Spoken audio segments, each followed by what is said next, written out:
Bonjour, bienvenue à votre émission de la Victoire de l'amour. J'espère que vous allez bien ce beau dimanche. Aujourd'hui, une invitée tout à fait spéciale. Vous savez que depuis plus de 24 ans, je répète la même chose. Il n'y a personne d'irrécupérable. Et aujourd'hui, on en aura la preuve. Mon invitée, on disait d'elle qu'elle était irrécupérable. Elle était polytoxicomane, décrocheuse, alcoolique, une vie d'enfer, entre guillemets. Et aujourd'hui, imaginez-vous donc qu'elle est psychologue et dans quelques semaines, elle finira son doctorat. Je rencontre avec beaucoup de joie Katia Bissonnette, en chanson Marie-Jeanne Fontaine et l'homélie par notre ami de Paris, le bon père Michel Marie. Bienvenue à votre émission La Victoire de l'amour. Si tu m'as donné ta vie, je te donne la mienne. Dans le froid de la nuit, mon cœur t'appartient. Et quand la tristesse arrive, je sais tu es là, toujours près de moi. Katia, merci beaucoup d'être là. Hier, quand je me préparais, j'avais tellement hâte de rencontrer la personne qui avait cette histoire-là. Je me disais, c'est un vrai film. Comment a commencé la descente aux enfers quand tu étais jeune? Qu'est-ce que je peux dire? C'est que j'avais vraiment un mal de vivre. J'étais très anxieuse. J'avais des problèmes aussi au niveau de la performance. Je me disais que j'étais probablement pas assez bonne, pas assez correcte pour vivre, pour faire comme tout le monde. Dès que j'étais enfant, j'avais déjà un peu ces croyances-là. Donc, ça l'a... En fait, j'ai confirmé ça après en consommant. Là. Je veux dire, ces croyances-là se sont confirmées d'une certaine manière, mais ça a un peu parti comme ça. Là. Et je lisais que tes parents étaient très exigeants. Est-ce que ça l'a joué là-dedans, que tu te sentais pas bonne? Ou... Oui, bien c'est sûr que oui. Parce que moi, j'avais l'impression que jamais je pourrais atteindre leur exigence, en fait. Donc, je me sentais comme pas bonne. Pas un enfant qui pourrait faire plaisir là, à ses parents. Là. C'est comme ça que moi, je le percevais, en tout cas. Ouais. C'était ta perception à toi. Là. Oui. Et est-ce que j'ai bien lu, à 13 ans, tu commences à boire, seule? Oui. Et tu commences à prendre du cannabis? Oui. Comment ça se passe? Hey, 13 ans, c'est jeune, là. En fait, moi, j'étais... je volais de l'alcool, du fort, puis je buvais. Je buvais le matin avant d'aller à l'école, sur l'heure du midi. C'est là que tous les problèmes ont commencé, avec l'école. Là, j'ai été mis dehors de l'école, j'ai été mis dehors de ma famille, j'étais en famille d'accueil. Donc, tout ça s'est enchaîné quand même assez rapidement, là. Et après ça, tu es tombé sûrement dans d'autres drogues, là? Oui. En fait, à 16 ans, j'ai arrêté de consommer du cannabis parce que ça me faisait plus rien, tellement que j'en avais fumé. Donc, mais dès l'âge de 14 ans, là, moi, j'essayais tout ce que je pouvais avoir. Là. Il n'y avait pas de discrimination là-dessus, là, du tout. Donc, rapidement, là, j'ai développé toutes sortes de problèmes. Là, un problème de dépendance, ça vient quand même pas tout seul. Là. Il y a plein de troubles qui viennent avec ça. Donc, à un moment donné, ça devient comme difficile là, de vraiment s'y retrouver et de sortir de ça, de prendre du recul. Là. Et je disais aussi que tu étais portée à repousser tout le monde autour de toi. J'avais beaucoup de haine, beaucoup de violence en dedans de moi. C'était comme une révolte. C'est comme si quand j'étais enfant, ça aurait été un volcan, là. Puis que là, à un moment donné, là, dès que j'ai touché là, la première goutte d'alcool, là, ça a comme explosé. Puis je me suis engouffrée là-dedans, puis beaucoup de méfiance envers les autres. Donc, j'étais très agressive, j'étais aucunement réceptive. C'était difficile de m'approcher, extrêmement difficile. Puis j'étais quelqu'un d'agressif, violente. Est-ce que tu étais capable de mettre le doigt, parce que tu as tellement cheminé, puis ça se voit, là, de mettre le doigt sur le pourquoi tu étais si agressive? Est-ce que ça vient d'une blessure d'enfance? Est-ce que... Bien, j'avais l'impression que personne ne me comprenait. Je me sentais très seule. Beaucoup le sentiment de solitude étant enfant. Ça me terrorisait, ce sentiment de solitude-là. C'est ça qui a fait que je me sentais comme rejetée un peu par les autres, par la société. Rejetée. Mais au final, c'est moi qui s'est rejetée moi-même. Là. Et c'est allé jusqu'à l'automutilation. Oui. Oh oui. Bien, ça a commencé ça tout en même temps. C'est dans les débuts à 12-13 ans. À 12-13 ans? Puis, tu sais, ça en est venu à ce que... Tu sais, je faisais ça, je devais le faire à tous les jours, tellement que ça me manquait de me faire mal. De te faire mal. C'était Là, comme... faut que tu m'expliques quelque chose, là, je veux pas paraître imbécile, mais qu'est-ce qui pousse un être humain à se faire mal comme ça? J'ai jamais compris, mais là, j'ai quelqu'un devant moi qui peut me l'expliquer. Oui, ça peut être difficile à comprendre, oui, en effet. Sans jugement, évidemment. J'essaie juste de comprendre. Oui. Bien, tu sais, il peut y avoir plusieurs raisons. Je pense que ça dépend de chaque personne, mais pour moi, en tout cas, c'était comme, je pense, à quelque part, un moyen de me punir parce que j'étais pas assez bonne, tu sais, que je réussissais pas, puis que j'étais quelqu'un de décevant. Tu sais, donc, je pense que c'était un peu ça. C'était de me punir, puis en même temps, mais le fait de s'automutiler, ça active quelque chose au niveau de la neurochimie du cerveau, donc il y a comme une dépendance qui peut se créer aussi à ce niveau-là, oui. Donc, ça, j'ai arrêté à 25 ans. Et là là, ça veut dire que tu as été de 12 ans à 25 ans. Oui. Puis, j'allais souvent à l'hôpital tu sais, pour me faire recoudre. On s'allait jusque-là, là. Oui, j'ai failli perdre une jambe, là. Pardon? Tellement que je m'avais tout ouvert, là, puis que j'avais passé 3-4 jours dehors. Oui, c'était terrible, là. Et là là là là là. Ouf! À travers toutes ces choses-là que tu me racontes, est-ce que la petite Katia, là, qu'on a tous un enfant à l'intérieur de nous, elle devait souffrir énormément, la petite? Extrêmement. C'est sûr que je l'ai perdu de vue là, assez rapidement. Là. Assez rapidement. Comment tu as fait pour la retrouver? Ça a été extrêmement long. Extrêmement long. Tu sais, je peux dire que ça fait peut-être 2 ans que là, elle ressort, puis que je réapprends à vivre, parce que même si j'ai continué d'aller aux études, en fait, c'est qu'est-ce qui m'a gardé en vie, là. Tu sais, à 21 ans, quand j'ai voulu sortir de la rue, tout ça, ça m'a donné un cadre, ça m'a donné un but. Puis je me disais, tant que je reste à l'école, tu sais, je suis comme... ça m'assurait de rester en vie, tu sais. Mais j'ai eu mes problèmes de consommation ont tout de même continué. Tu sais, au total, ça a duré pendant 18 ans de temps, donc ça fait 2 ans que là, je consomme plus. Puis que j'ai plus d'obsession, que je suis libérée de ça. Donc depuis ce temps-là, tu sais, je suis en contact là, avec cette petite fille-là. Puis tranquillement, ben, tu sais, j'arrive à comprendre qu'est-ce qui s'est passé parce que c'est long, puis c'est difficile à démêler tout ça. Oui. Oui. Et tu as fait, à l'âge de 21 ans, si j'ai bien lu, une tentative de suicide. Oui. Bien, j'en ai fait quelques-unes, mais celle-là, ça a été la dernière. C'est avant que j'aie une espèce de déclic pour reprendre ma vie en main, là. J'ai fait... j'ai essayé là, de me suicider par overdose d'héroïne. J'étais dans la rue à Montréal. Puis, évidemment, les policiers m'ont retrouvée dans la rue, puis ils m'ont ramenée à l'hôpital, tout ça. Mais le sentiment après, quand que je suis ressortie dans la rue avec plus rien, puis je me disais, j'ai même échoué ma tentative de suicide. Pour moi, c'était aberrant. Là. Ils t'ont ressorti vite aussi, hein, si j'ai bien lu. Oui, parce que je n'étais pas du monde, puis ça n'avait pas de bon sens. Dès que j'ai pu retourner, ils m'ont sorti, puis... Sans aide? Non, sans aide. Sans aide. Mais ça a été quand même fréquent, ces choses-là, par rapport à... Il y a même certains professionnels de la santé qui disaient que je ne pourrais jamais être assez fonctionnelle pour travailler. Ah oui? Oui. J'espère qu'ils te voient aujourd'hui. J'espère, pour qu'ils arrêtent de dire ça, qu'ils arrêtent de penser ça. C'est grave, c'est quasiment un assassinat lorsqu'on dit ça, je trouve. Bien, puis mes parents étaient tellement découragés quand un professionnel leur a dit ça. Et tes parents, maintenant, comment s'est fait le retour à... Bon, évidemment, tu étais mis en famille d'accueil. On dit à tes parents qu'il n'y a rien à faire avec toi. Comment a repris le contact? Comment tu as repris le contact avec eux? Bien, à un moment donné, c'est sûr que j'ai perdu longtemps un peu le contact avec eux parce que ça fonctionnait pas du tout. J'avais trop de colère, t'sais. Puis à un moment donné, j'ai décidé d'appeler. Il n'y a pas eu tant de réflexion que ça. Ça s'est fait combien de temps que tu les avais pas vus? Ça faisait un bon moment. Parce que peut-être depuis que j'avais 21 ans, 21 ans, je les ai rappelés, ça fait peut-être 3-4 ans. Donc... C'était quoi la réaction de ta maman, sûrement, que tu as parlé au début? Ah, bien, ma mère, quand même, elle attendait ce jour-là depuis... Ah, oui. Ça doit être dur pour tes parents, quand même. Ça a été extrêmement souffrant. Extrêmement souffrant, oui. Puis c'est ça que je me rends compte aussi, quand même, depuis que j'ai arrêté de consommer, c'est que ça a fait des dommages, pas juste à moi, mais à mon entourage. Et est-ce que tes parents ont réussi à te pardonner ça? Je sais pas encore quelque chose qu'on a discuté. La communication revient, on y va tranquillement, puis c'est mieux d'y aller tranquillement à notre rythme, puis que tout se passe bien, je pense. Et je lisais aussi que tu es beaucoup maintenant, avec tout ce que tu as vécu de difficultés, parce que tu en as vécu pas à peu près, dans la gratitude. Oui. Oui, parce que jamais j'aurais pensé ça possible. Aujourd'hui, comment je me sens? Parce qu'avant, dès que j'arrêtais de consommer, je me battais avec des obsessions. J'avais tellement le goût.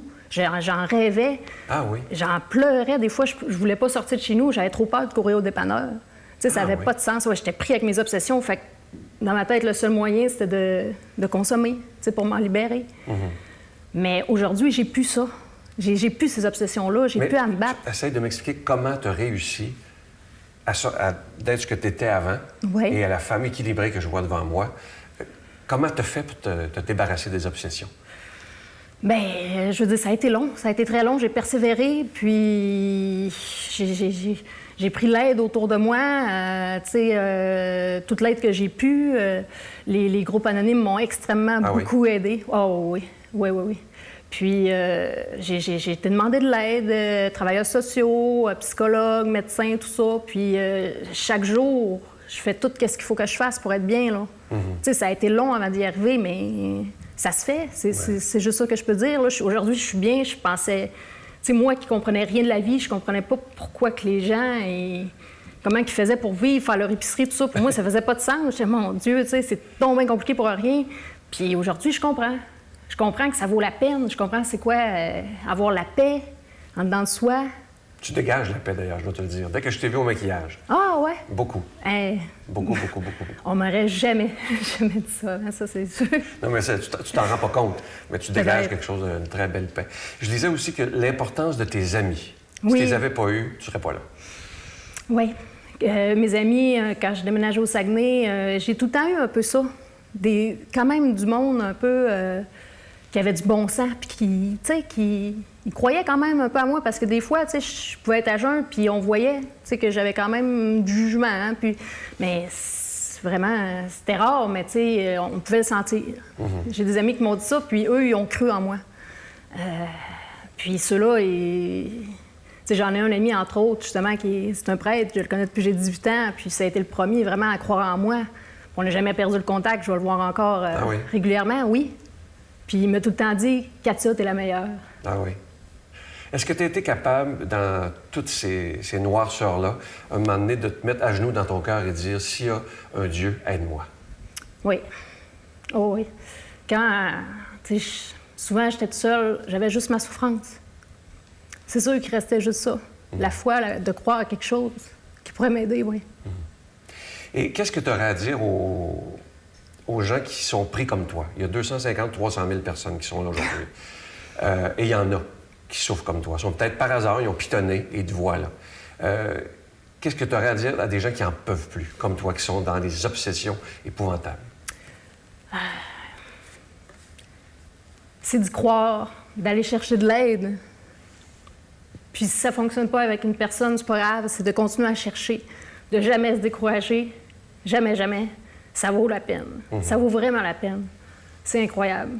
Puis c'est d'y aller avec son cœur, mais à 100 Puis de sortir parce que ça devient une zone de confort, hein, cette souffrance-là, cet enfer-là, mais c'est de sortir de ça, de ne pas avoir peur.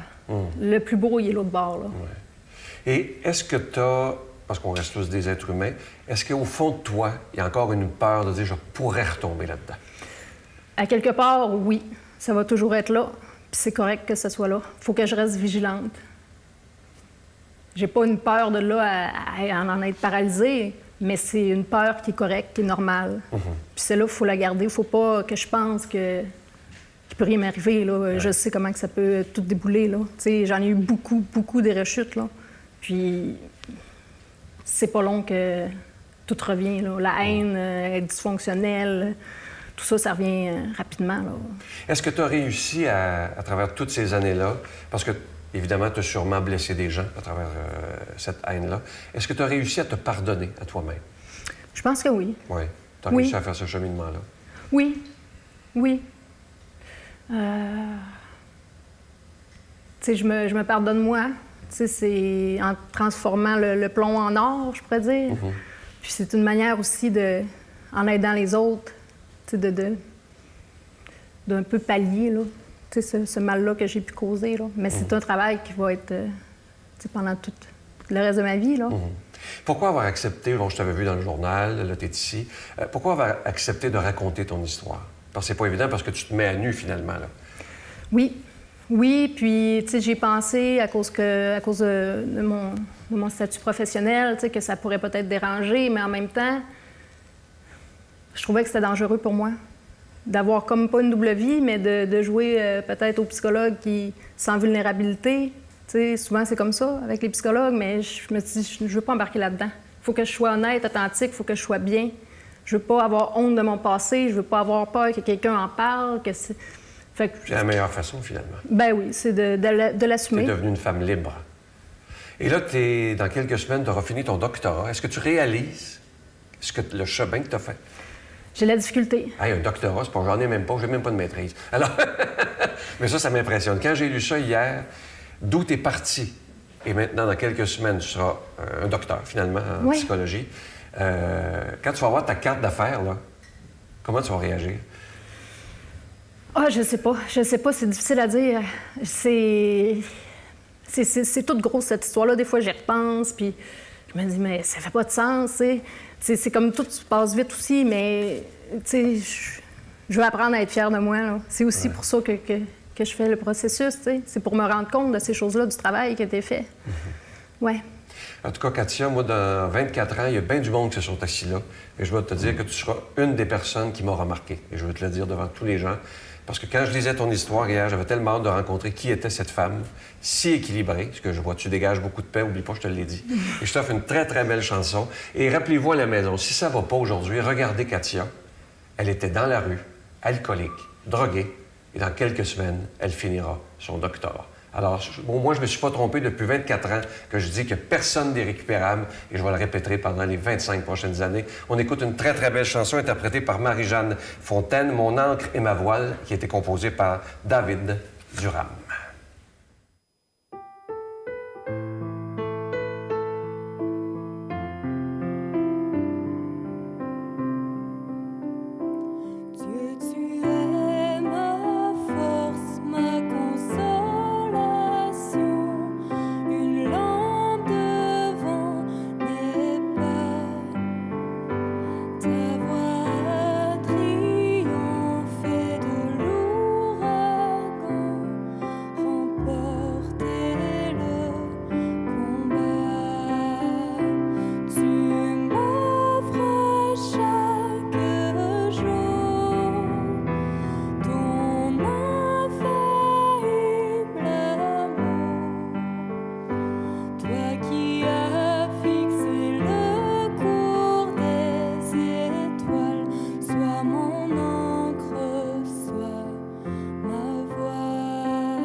Notre Père qui es aux cieux, que ton nom soit sanctifié, que ton règne vienne, que ta volonté soit faite sur la terre comme au ciel.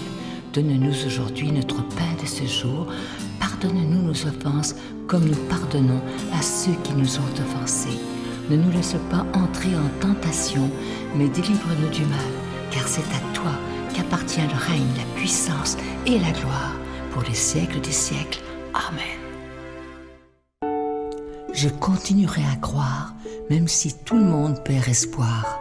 Je continuerai à aimer, même si les autres parlent de haine. Je continuerai à construire, même si les autres détruisent. Je continuerai à parler de paix, même au milieu d'une guerre. Je dessinerai des sourires sur des visages en larmes et je tendrai les bras à ceux qui se sentent épuisés. Oui, je continuerai à croire. Je prends quelques instants pour solliciter votre aide pour le ministère de la Victoire de l'Amour. Je vous rappelle tout d'abord qu'on doit payer pour être à la télévision, que ce soit pour la production et la diffusion. Mais imaginez, ça fait maintenant plus de 24 ans que cette émission existe grâce à la prière soutenue, mais aussi à votre soutien financier. Et je tiens à vous en remercier de tout cœur parce que tout ça, ça tient absolument du miracle. Je vous rappelle qu'avec un don de 25 $, vous recevrez un cadeau du mois. Et ce mois-ci, c'est une belle exclusivité de la Victoire de l'Amour. C'est fabriqué au Québec par des artisans. Vous ne le trouverez pas en magasin. Il s'agit du pendentif de Jésus ressuscité, plaqué nickel argenté et orné d'un petit zircon. Comme toujours, ce pendentif, il est déjà béni. Vous le recevrez avec un don de 25 $ et si vous en voulez deux, parce que ça se donne vraiment bien en cadeau, c'est avec un don de 40 $. Je vous donne l'adresse. La Victoire de l'Amour, case postale 120, succursale Boucherville à Boucherville, le J4B 5E6, je vous la redonne. La Victoire de l'Amour, case postale 120, succursale Boucherville à Boucherville, le J4B 5E6. Également par téléphone, par carte de crédit.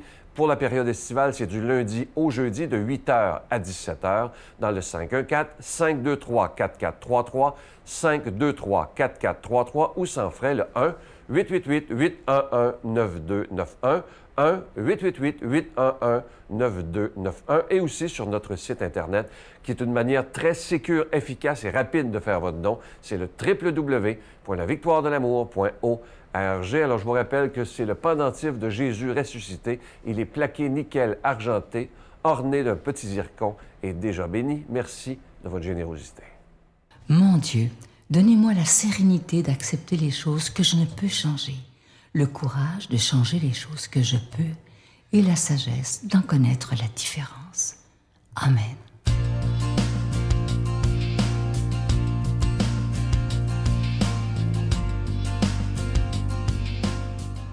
Si vous saviez comme je suis heureux de vous retrouver, Évangile de Jésus-Christ selon saint Luc. En ce temps-là, Jésus disait à ses disciples, « Je suis venu apporter un feu sur la terre, et comme je voudrais qu'il soit déjà allumé, je dois recevoir un baptême, et comme il m'en coûte d'attendre qu'il soit accompli.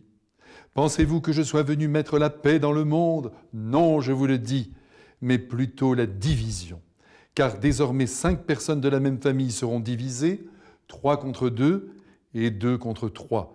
Ils se diviseront, le père contre le fils contre le père, la mère contre la fille contre la mère, la belle-mère contre la belle-fille et la belle-fille contre la belle-mère. » Mes frères bien-aimés, c'est toujours une joie, n'est-ce pas, d'entendre parler le Christ alors qu'il nous dévoile quelques pans de sa sagesse, dont la densité vient souvent, il faut l'avouer, nous déstabiliser. Aujourd'hui, il semblerait qu'il se parle à lui-même, mais ne nous y trompons pas. Il sait qu'il est écouté et il veut que nous l'entendions. Ces paroles sont donc pour nous. Ne perdons rien. Écoutons-les de nouveau. Je suis venu allumer un feu sur la terre et comme il me tarde, qu'il soit déjà allumé. C'est avouer que ce qu'il est venu apporter ici-bas est de nature ardente. Vous en conviendrez. Ça chauffe et ça brûle. Et qu'est-ce qui chauffe et qu'est-ce qui brûle? Eh bien, tout d'abord, l'immense amour qu'il voue à son Père. Cet amour, il est venu le crier sur la terre pour que nous emboîtions le pas derrière lui et que nous aimions le Père éternel comme il l'aime lui-même, c'est-à-dire à la folie, immensément. Rien de plus normal. Comment ne pas être reconnaissant et donc aimer celui qui nous a sortis du néant en nous offrant une intelligence, une volonté et un cœur, bien sûr, destiné à aimer. Je suis venu allumer un feu sur la terre, dit le Christ. Et ce feu, c'est aussi celui de l'amour que je porte à tous les hommes, dit-il, ou plutôt à chacun d'eux. Et là encore, je veux que vous me suiviez et que vous vous mettiez à aimer non seulement votre personne et votre petit réseau d'amis, mais aussi la terre entière, autant dire chaque être que vous rencontrez. Voilà ce que nous dit le Christ. Oui, il me tarde de voir l'amour se répandre partout. Alors il est très certain qu'il y a des êtres qui sont plus naturellement portés à aimer. Ils ont reçu, disons, une belle nature, une très belle sensibilité qui n'a pas été contrariée par des événements extérieurs. Ainsi leurs cœurs se répandent en bonté. Ils ne se placent pas en rivalité vis-à-vis des autres. Ils n'ont aucune revanche à prendre sur la vie. Ils ne se comparent pas. Ils avancent en aimant sereinement leur entourage. Ce sont des êtres privilégiés, mais qui ont tout de même besoin, comme les autres, de la grâce du Christ, qui, à l'intérieur de l'âme, pousse en avant la volonté pour qu'elle se mette à vouloir vraiment le bien d'autrui. Autant le dire tout de suite, le Christ a horreur de l'égoïsme dont nous sommes souvent atteints les uns et les autres, et il entend nous en débarrasser au plus vite. Sauf exception, l'adolescence en est pétrie. Et on peut espérer qu'à l'âge adulte, et le plus tôt sera le mieux, on se dégage de cet amour de soi excessif qui détruit les relations humaines et qui plonge les misanthropes dans un état d'amertume ouvrant sur le désespoir. Souvent, ces êtres-là ne comprennent pas ce qui leur arrive. Ils ne comprennent pas que les gens ne recherchent pas leur présence. Et les voilà malheureux. Alors il faut les délivrer. Il faut les délivrer d'eux-mêmes. Et c'est ce que le Christ cherche à faire en nous demandant de souffler sur le feu de l'amour pour qu'il embrase tous les êtres. Seulement voilà, si l'on obéit au Christ et que l'on se met à aimer très fort les autres, si l'on choisit la voie exigeante, démesurée de l'Évangile, nous créons autour de nous, du moins en ceux qui travaillent uniquement à leurs propres intérêts, un véritable tsunami. En un mot, nous les dérangeons. Et c'est la division qui se lève alors au sein des familles, mais aussi entre amis. Quand vous commencez à placer au-dessus de toutes les autres réalités de la vie, que sont notamment la carrière, les désirs de possession, vous êtes sûr d'être rejeté. Mais qu'importe au fond, quand vous fermerez les yeux sur les réalités de la terre, vous serez heureux d'avoir été un homme et non un rat. Et vous recevrez alors la récompense finale, le bonheur sans fin, réservé aux êtres aimants. En vous suppliant de donner à l'amour tous les droits, de grand cœur, je vous bénis au nom du Père et du Fils et du Saint-Esprit. Amen. Je vous salue Marie, pleine de grâce. Le Seigneur est avec vous. Vous êtes bénie entre toutes les femmes, et Jésus, le fruit de vos entrailles, est béni. Sainte Marie, Mère de Dieu, priez pour nous pauvres pécheurs, maintenant et à l'heure de notre mort. Amen.